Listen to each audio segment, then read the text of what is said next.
Welcome to Haunting Live Podcast, a place where we bring a new paranormal guest each episode to share their journey and experiences. Visit our sponsor, the most gifted psychics. Call 866-228-2883 and mention code word Haunting Live to receive 10 minutes for just $10. 100% satisfaction guaranteed.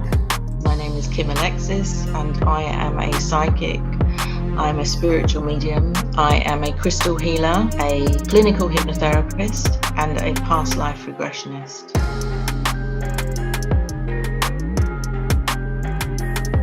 Well, thank you for having me on, Trevor. It's nice to be here.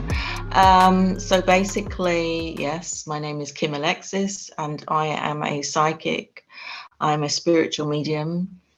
I am a crystal healer, a clinical hypnotherapist, and a past life regressionist. I'm also an author, and I have run psychic retreats in Italy, and I also teach as a psychic facilitator. I teach a class to help people develop their psychic abilities.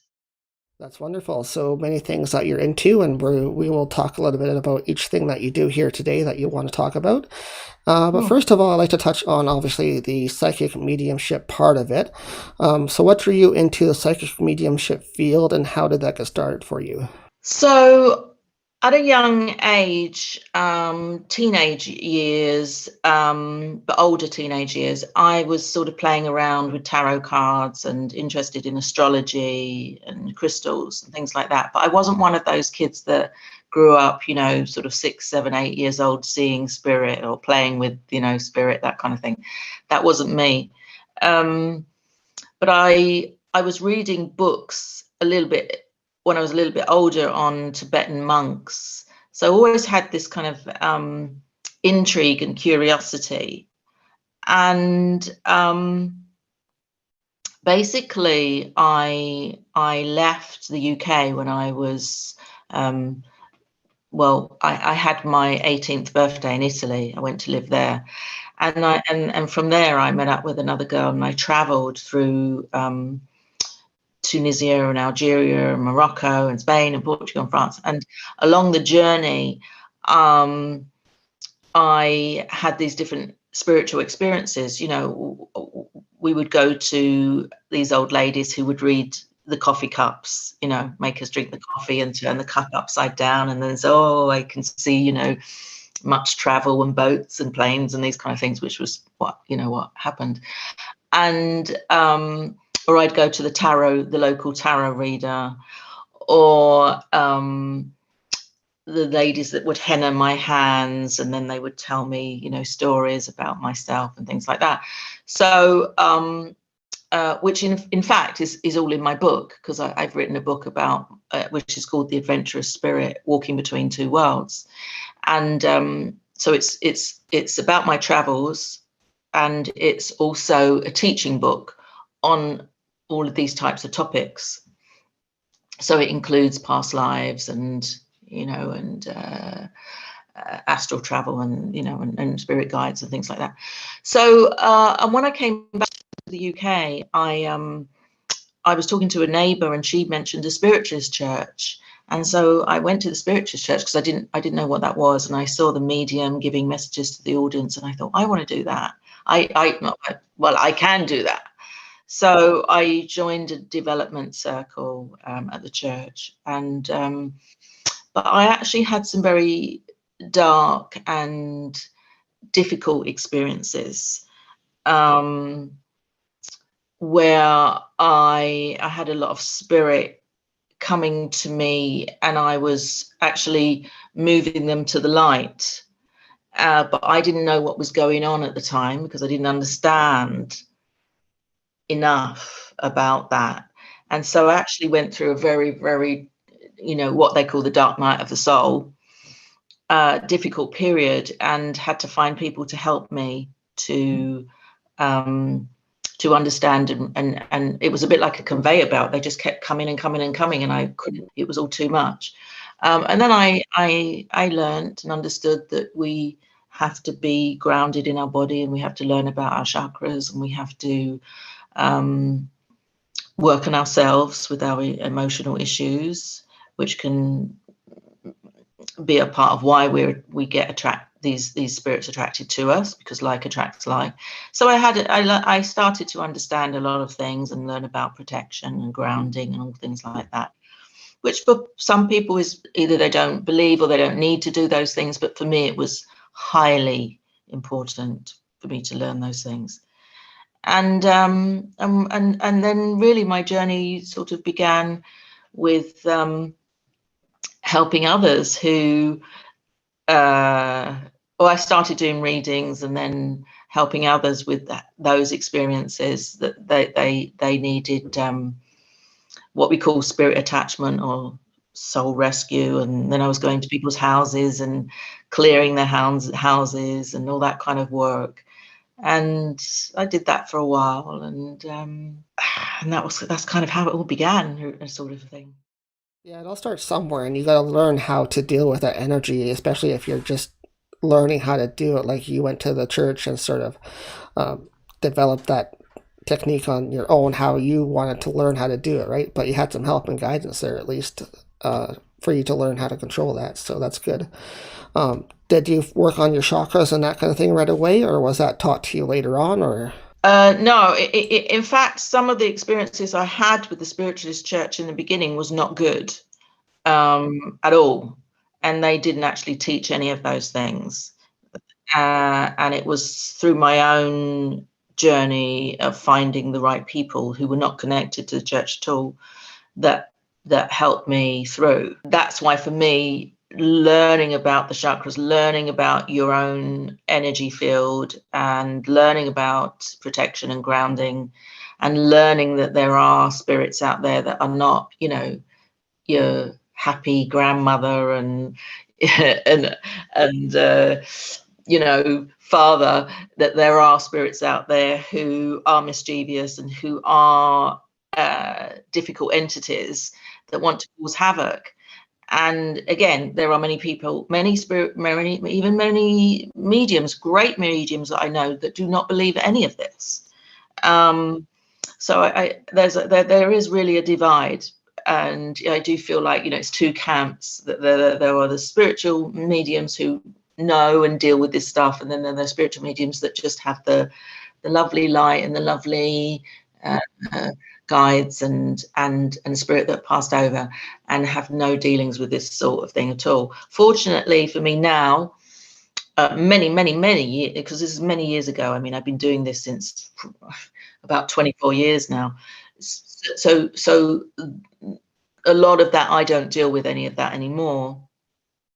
But I do work in my healing. When I do crystal healing, I am with some people releasing spirit, and they don't even know that they're attached to them. Some do, and some feel or see or sense it, and other people just think, oh, why do I feel so strange? And then all of a sudden, I don't feel that strangeness anymore.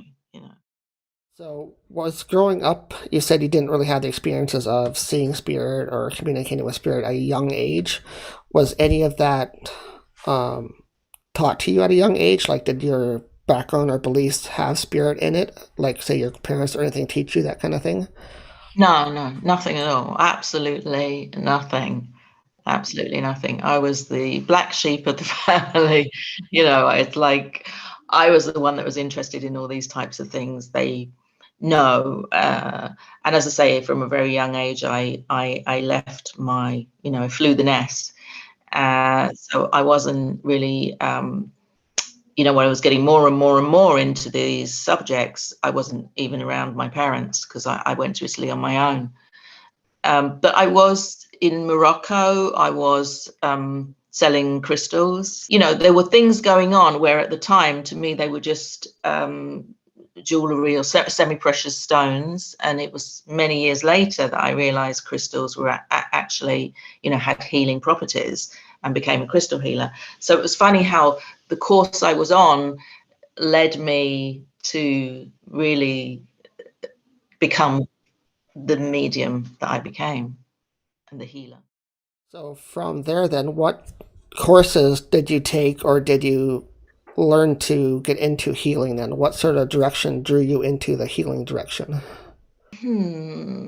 So I was doing readings at fairs, um, and I actually, even remembering now, I actually started off holding people's hands and reading palms, and then I realized, oh no, I don't need to hold your hand anymore. I can just hear. I can hear spirit. So I don't need to be going, oh yes, and this line means this and this. So I was able to hear spirit and sense spirit, feel. So I was clairaudient, clairsentient. My clairvoyance was strong at the very beginning, but I kind of shut it down after the sort of bad experiences that I had. Not consciously shut it down, but that's kind of what happened. And then what happened? I got into crystal healing. So I took a course, and then in the crystal healing, I was sort of seeing people's past lives, and getting information about them. So that's when I started to study past lives, and that's when I started to study hypnotherapy. So it went from there, really. Mm. That's really interesting that things branch out sometimes when people find different avenues, right? They find things that they're into or things that draw them to whatever they're doing, like crystals in your case drew you to hypnotherapy. So let's talk Yeah. about that next a little bit. I always find hypnotherapy interesting in the paranormal field because it can be used in so many different ways. So what's the ways that you like to use hypnotherapy with your clients? Well, so basically, my formula for working now is I actually combine the two. So I'll lay the person down, the client down on a massage table, fully clothed, and I'll put crystals around them. But I'm not actually doing a crystal healing, even though when they lay down on the massage table in my healing studio, the energy in the room is filled with spirit, and the crystals are amplifying that healing for the person. And there'll be specific crystals. It's like a prescription, choosing the right crystals for that person's mental, emotional. But I don't actually do any healing. When I do my hypnotherapy, I then am working on them to, hypnotize them for whatever their issue is, whether that's fears, phobias. So I'm then working on them to remove from them the issues or the traumas that they've got, and I'm then using hypnosis to suggest and implant new suggestions into the subconscious, because the subconscious is like Google. It holds all the files of everything that we've ever thought or seen, and so when we get into the subconscious, we can change those memories or those thought patterns. And the reason I like hypnotherapy is because it's very fast. A person can come in with a needle phobia, and one session and that phobia is dealt with. Whereas if you go to a talk therapy dealing with your issues, you could be going for weeks or months on end. I'm not necessarily saying for a needle phobia, but you know what I mean. So I like hypnotherapy for its instant ability to make a transformation. Right, you get more of a direct sense of what your client needs and how to solve that issue using hypnotherapy and crystals combined. Do the crystals kind of help amplify the solution, or?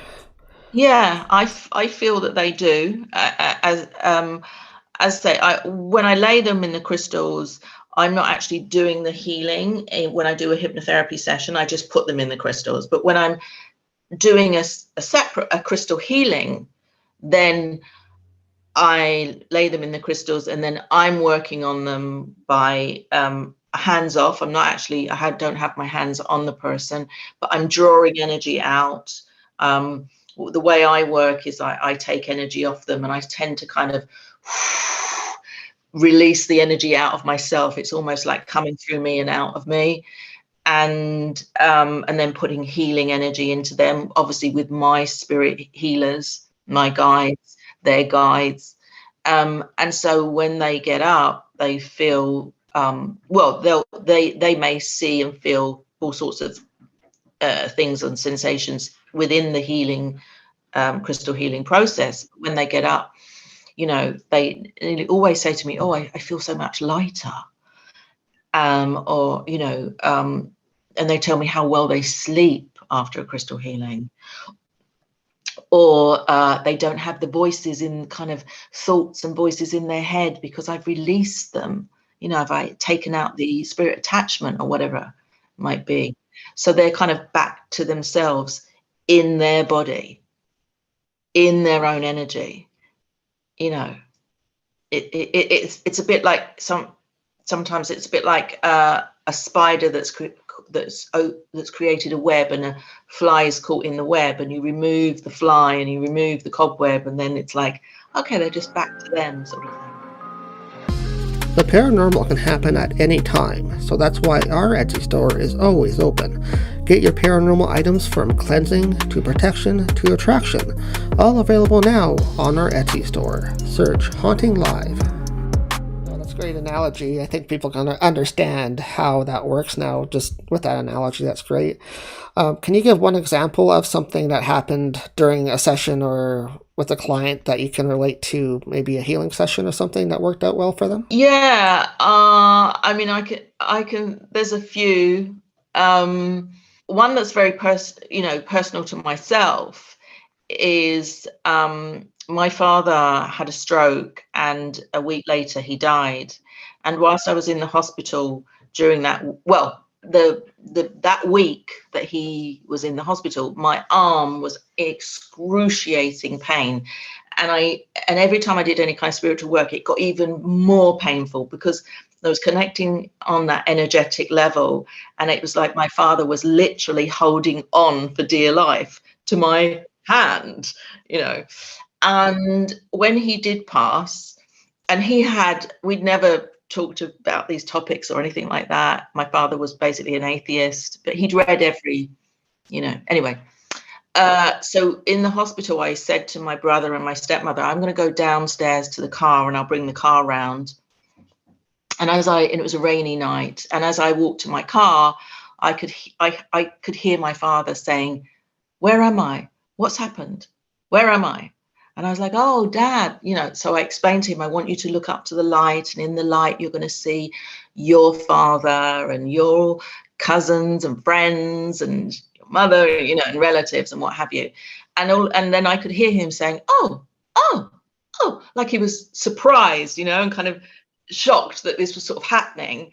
And then again, when I got to my car and I did this huge breath out, and it was the release of my father into the light.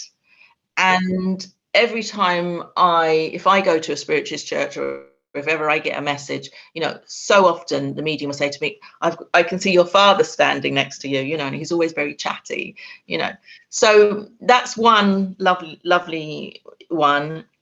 And in terms of the therapies that I do, I had a client who had a fear of water. And I did some hypnosis on her in her current life and couldn't find the reason, for this. So I regressed her back into a past life. And in the past life, she'd been a young girl that had fallen down a well. But she had survived. The father in that past life managed to get her out. But she carried that over into her current life. And once we healed that, we cleared that. She then it had a huge knock-on effect in her life. She started to learn to swim. She stopped drinking, and she actually got out of a toxic relationship. So, it's interesting how a past life can have such a big effect on your current life. And is that something you find yourself doing quite often? Is that a common thing for your clients to do during hypnosis, is do past lives, or? I don't do as many past lives as I used to anymore, to be honest. I do hypnotherapy. I tend to do a lot of inner child work now because, you know, so many of the emotional wounds, the beliefs, the behaviors that we have, you know, the root cause goes back to childhood. So I enjoyed doing that kind of psychological hypnosis work more than anything else.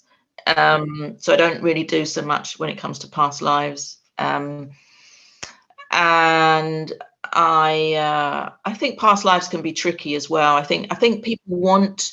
I tend to find that people want a past life to deal with a situation in the current life, but often I feel let's deal with the current life issues first. As in, as I said, you know, in a child work, and then maybe in another session we'll see if we do a past life.